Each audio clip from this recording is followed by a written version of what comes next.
All right, welcome to The Explainer. Today, we're diving into a story that just flips everything you think you know about hope completely on its head.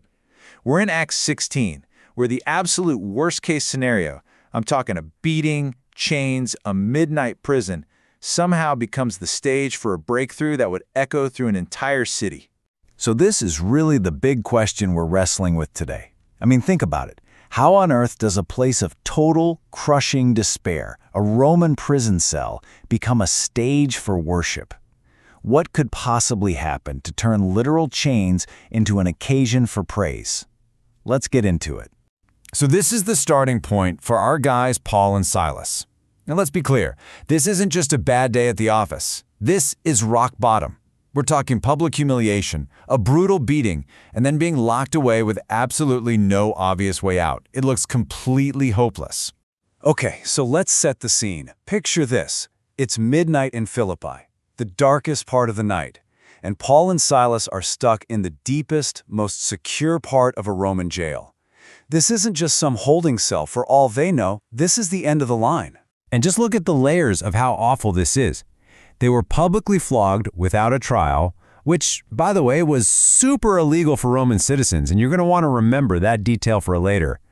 They're tossed into the inner prison, the max security dungeon, and to top it all off, their feet are clamped into stocks, which would have been just constant, agonizing pain. This is total and complete helplessness. Right. So in this moment of just absolute despair, something happens that makes no logical sense at all. And an unexpected response that is literally going to shake the prison right down to its foundations. And here it is. This is the paradox at the very heart of their faith. What's the expected response here? Curses, right? Crying, despair. But their actual response? Prayers, hymns of praise, worship. I mean, that is just stunning. It shows you that their faith wasn't tied to their circumstances. It was fueled by something way, way deeper. And get this, their worship was not a quiet, little, private thing. The text makes it crystal clear the other prisoners were listening to them. Can you imagine? In the dead silence of a prison at midnight, their praise becomes this unavoidable public concert. It was basically the soundtrack for the miracle that was about to happen. And then heaven answers back. Not quietly, not slowly, but suddenly, and with incredible power. The story leaves no doubt. This was no coincidence. This was a direct, supernatural answer to their worship. This was no ordinary earthquake. It was surgical. Look at the details. The foundations of the prison were shaken. All the doors just flew open. And the craziest part, every single prisoner's chains just fell off. This was a custom-made, targeted act of divine liberation. So now, the camera kind of pans away from our heroes, and the focus of the story shifts dramatically. Because the earthquake that freed the prisoners, it created a huge crisis for the guy in charge, the jailer, and it puts him on this collision course from pure terror to a life-changing encounter. So the jailer wakes up to pure chaos. He sees the open doors, and his mind immediately goes to the worst-case scenario. See, under Roman law, if a guard lost his prisoners, he'd get whatever punishment they were supposed to get, which was probably a very public, very dishonorable execution. To him, suicide seemed like the only way out. That's how desperate he was. But then Paul's voice just cuts right through the darkness. The doors are wide open, the chains are off, and not a single prisoner ran. I mean, that act of integrity and compassion, it doesn't just save the jailer's life. It completely shatters his entire worldview and gets his heart ready for what's about to happen next. He's just totally overwhelmed by the miracle and humbled by their kindness. And the jailer asks what is maybe the most important question anyone can ever ask.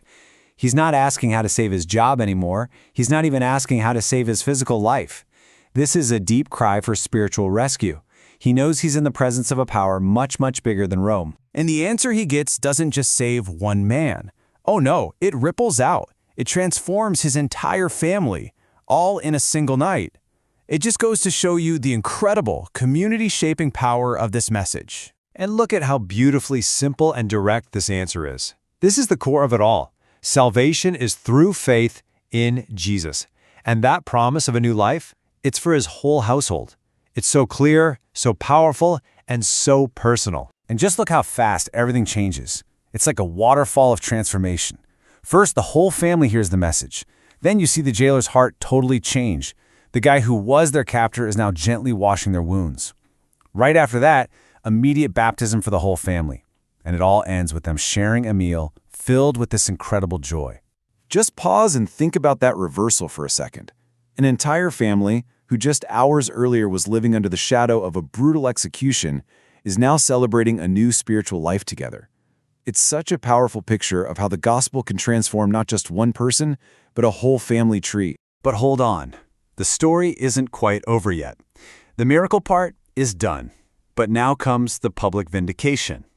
Paul makes this really strategic move, using his rights to make sure the injustice they suffered is officially and very publicly corrected. Okay, so here's that key piece of information I told you to remember. Being a Roman citizen was a huge deal. It came with all these legal protections, and the big one was the right to a fair trial before any punishment, especially something like a flogging.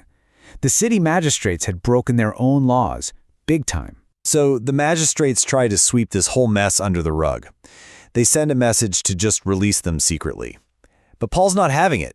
He refuses. He demands that the very same officials who publicly shamed them have to now come and publicly escort them out. This isn't about revenge. It's about making them take accountability. Paul's statement here is so bold and so smart. By forcing them into a public apology, he officially establishes their innocence. This protects the brand new, fragile little church in Philippi from being persecuted later on. It was a brilliant move to protect the future of the mission. And guess what? It worked perfectly. The magistrates, realizing they were in serious legal hot water, just completely folded. They came down, they apologized, and they personally walked Paul and Silas right out of that prison. The injustice was corrected in front of everyone, and God's messengers were vindicated. So after all that, what can we take away from this incredible story? Well, it shows us that persistent praise really can transform our prisons. It gives us a model for answering life's biggest questions. Just point people to Jesus. It teaches us to use our rights wisely, not for ourselves, but for the greater good. And it reminds us that the gospel is powerful enough to change not just one person, but an entire family. And that leaves us with this final thought to chew on. This is more than just an ancient story. It's a powerful demonstration of what happens when unshakable faith runs into unbearable suffering. And it really leaves us with a question to ask ourselves. If praise in a dark place can literally shake a prison's foundations, what foundations of fear or despair or some difficulty in your own life could it start to shake?